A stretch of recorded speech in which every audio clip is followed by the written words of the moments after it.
Got an interesting video for you today, and I don't really know where to start, so I'll just start by saying that I am not or claim to be a psychic, but I most definitely have had many psychic experiences in my lifetime. Now, what is a psychic? A psychic, usually when we think of psychic, we think of some amazing person that knows all, and they could, at will they could just tell you about anything, and that's not necessarily the case. Psychic is an umbrella term. It covers many different gifts that many of us have. We have along a spectrum. Some of us have greater gifts than others.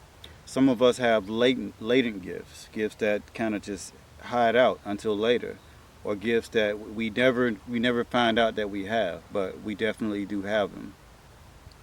So I don't see being psychic as something that's specific or special to one small group of people. I see it as something that we all possess in different ways and at different levels along a wide spectrum. Again, it's a blanket term. So there's many different psychic abilities. For example, you have people that can see the future. You have people that could see the past. You have people that can see the unseen. You have people that can channel spirits. They can live. They can live and bring spirits through their own physical body. So there's many different psychic abilities. Now, I'm talking about psychic abilities, so let's define what psychic abilities are. Well, at the very least, give you my definition for the purpose of the way this video is going to play out, so that when I say the word psychic, you know exactly what I mean or what I'm trying to say. Now, a psychic is a person that, let's start with the abilities that all of us have. We all have five senses. Some may even say we have six senses. And that's baseline. That's what everyone agrees upon that we have. We have five or six senses, and we can absorb different types of information through our senses. We can see, we can touch, we can smell, we can taste, we can feel. All this is through our senses. But when you start talking about a person that's psychic, you begin talking about going beyond those five or six senses, on into other senses, or on far past the range of your five or six senses. And people only refer to psychic as being those outliers. People have access to those outer reaches of those senses, and also those other senses that we don't acknowledge to be senses. Some people can feel the feelings of other people. Some people call it empathic ability. Some people can read minds, read feelings. Some people, and I'm saying people, but it's a creature thing. Some people, creatures can read the earth very differently. Birds have the ability to pick up the earth's magnetic field and use it to navigate. We hardly have that sense. If we do have it, it's in the background. We don't really know how to access it, or no one's talking about it. And you have snakes. Snakes can see infrared light. They can see the heat coming off of your body. So it's just a matter of you having the ability to sense, to pick up certain information. Certain animals have certain senses to pick up information that we don't have. And that's similar to how I see psychic abilities to be. Psychic abilities, you're picking up extra information, or you're picking up more information than other people can. Therefore, it kind of makes you stand out and make you special, make you seem special or different. So that's my definition of psychic ability. Psychic abilities is being able to pick up that extra information that most people don't feel that they can pick up. And how about to further my definition? How about I give you some information out of a book, a person that's, I guess, considered an expert in psychic abilities. They study, they consider themselves a psychic. And let's go to the book. And so I guess where we'll start here with the formal description of what a psychic is. Here I have a sensitivity checklist, and according to this checklist, my reference is Miss Mary Mueller-Schutan. 15 to 20% of the population of the world is considered sensitive. So this is kind of where the psychic abilities, where we acknowledge to be psychic abilities, this is where it begins. And psychic people, you can read this list to kind of see, what a sensitivity is considered. Basically, sensitive people have like a really rich inner life, inner mind. What's going on in their mind is really strong, really rich, and they're really in tune with that. But they don't really consider what they have. You can take it somewhere and really read into it and make it out to be something else. So you have the super sensitive people, and after the super sensitive people, you have mildly psychic. This is where it begins, being mildly psychic. So we just talked about the sensitivity checklist. Now we're talking about mildly psychic individuals. So we're beginning to talk about the people that are actually considered to be psychic outside of the range of normal absorption of information. And with the mildly psychic people, they're likely very easily and very drawn to spirituality, the occult, religion, and like these things just come second nature to them. And they can pick up on on people. They can read people really well and know if someone's lying to them. And they really pick up on this stuff exceptionally well, better than the average person will. And with the mildly psychic, this is where because you're picking up on energies of other people, you can also pick up on the health of other people, and also suffer the health of other people, other creatures even. And speaking of creatures, mildly psychic, they're more likely to be very sympathetic to creatures of a lower nature, like animals. And these things will have a really likely to have really strong impact on such an individual. And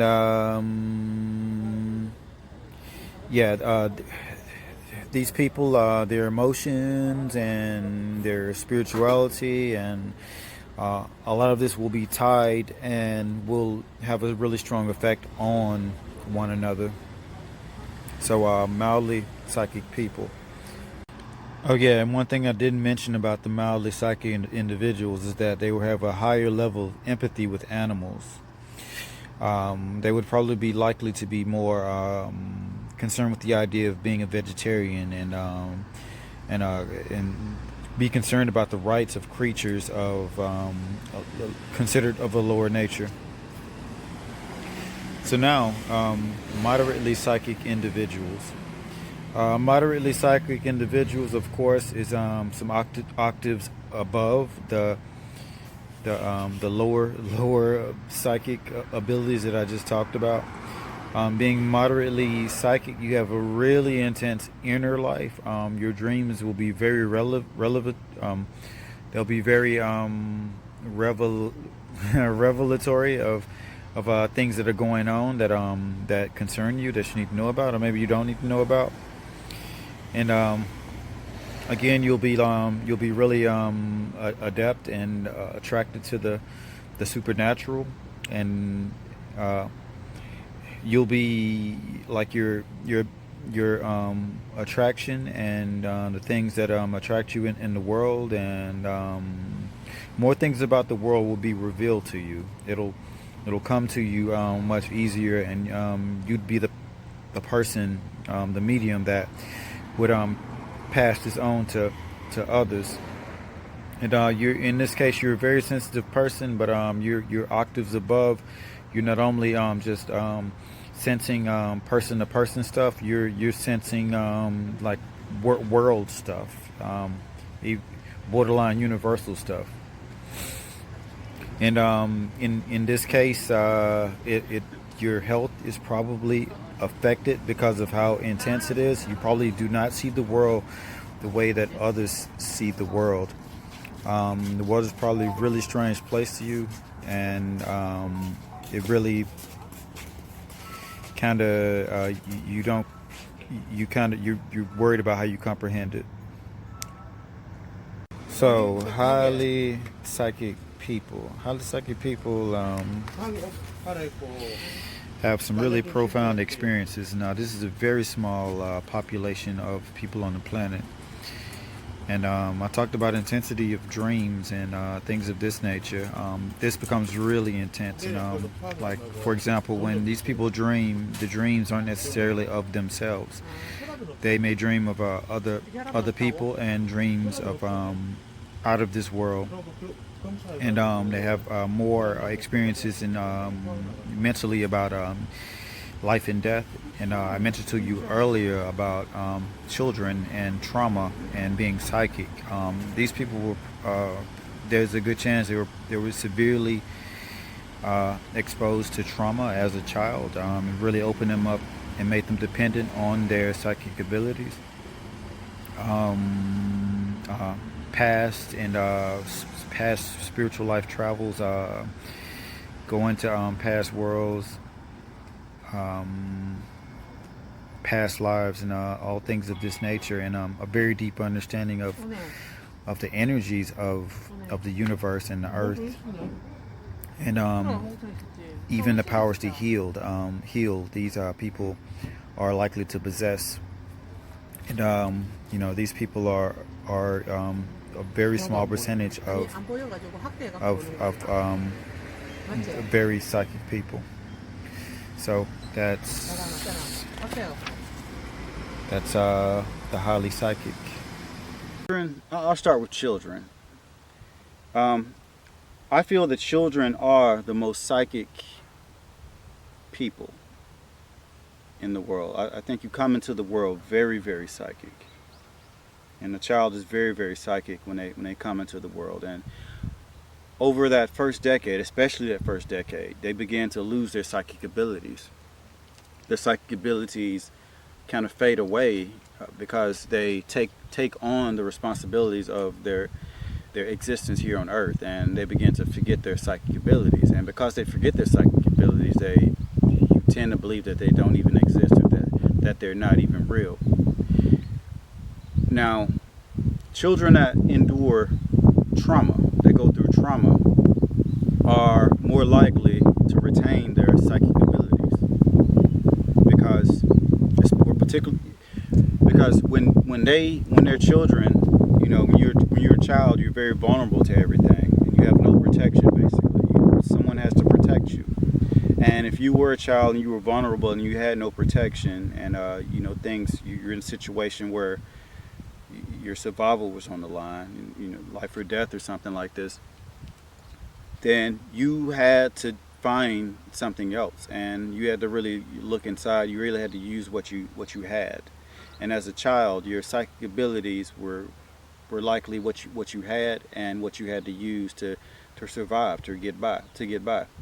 And those children that have to deal with these intense type of situations as children, they're more likely to grow up and be psychic and remember their psychic experiences, and therefore remember how to access their psychic experience and their psychic abilities.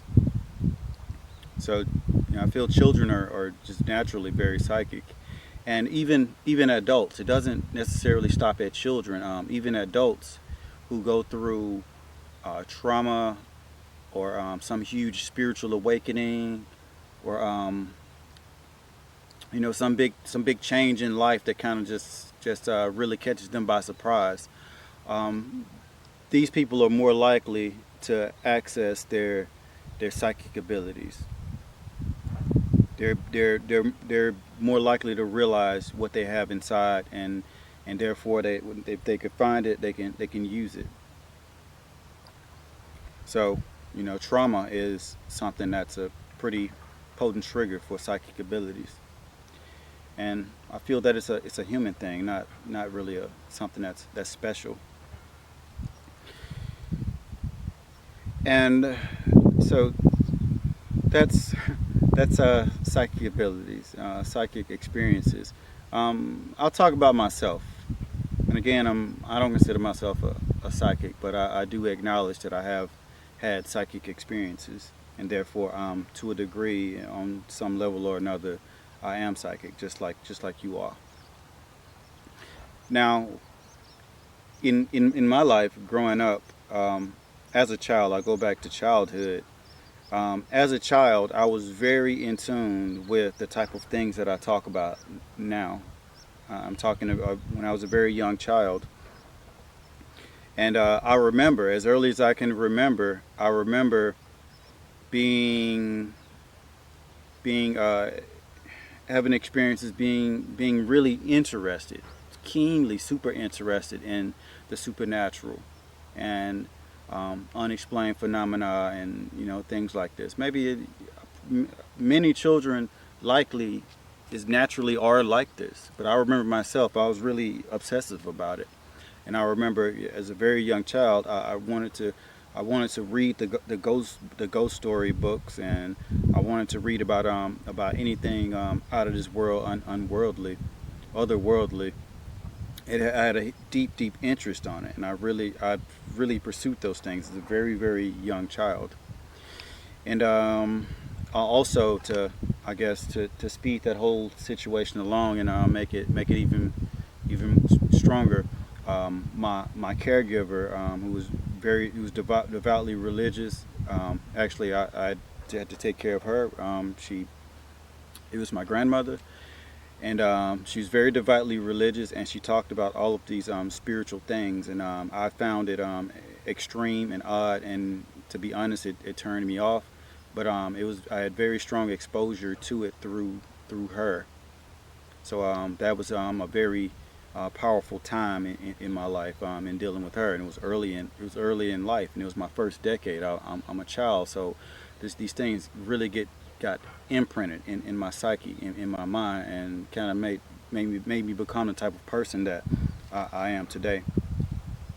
And toward the end of my first decade, my first two caregivers, they passed away within 1 year, less than 1 year of each other. And after that, I grew like a shell of my body, a protective shell, and I began to just stop really caring about this type of thing and focus on real life. And also, I lived in a kind of a rough area, so I had to really come down to reality on that thing, and I had to really push this type of stuff to the background. So from that point on, I kind of lost that part of who I was. I was hugely that person, but from that point on, I no longer was that person. I focused on real life things. And fast forward to this decade of my life. Um, this decade of my life, I've had some really intense experiences that borderline just unreal. And I always just kind of blew things off and said, "Oh, this ain't real. This is fake. This is my imagination," and just doubt myself. This type of thing. But the first time I began acknowledging the abilities, the power, what I can do. The first time I began acknowledging it and not just blowing it off and saying, "Oh, it's just something else," was about 6 years ago. And 6 years ago, I guess that's the point in life where I spent my early adult years just really strongly pursuing a dream that really wasn't who I was. But at the time, I was strongly into it, and I was strongly focused on it, and it was me, and it really consumed my life, and I really became a person that I really was not. And about six or 7 years ago, um, that all of that it built up, and it it began to really strongly affect my physical health. My physical health was already being affected, but my physical health, and then also I became very conscious of spirituality and psychology, and just the mind and how all of that works. And I became really fixated on that, and I came back to wanting to really just read as much as I can about anything that's spiritual, anything that's otherworldly, anything that's deeply psychological that can't really be pinpointed with formulas, or be made too tangible. And I I just really got into it, and also at the time, again, I'm trying to fix my health that just kind of it's it kind of was slipping away from me, and I have no real reason why, and I'm still relatively young at this time. So I come across some information, some really influential character that persuaded or influenced me to really focus on nature and focus on real things, and really just be a person, and not be the fake person that I was. And once I start implementing a lot of that stuff, changing my environment, being understanding the sun better, being in natural places, this type of thing. Once I started, doing that, and using different aspects of nature, like cold adaptation. It's a really powerful tool. Um, Sun gazing. You've seen me make lots of sun gazing videos. These types of things. So I really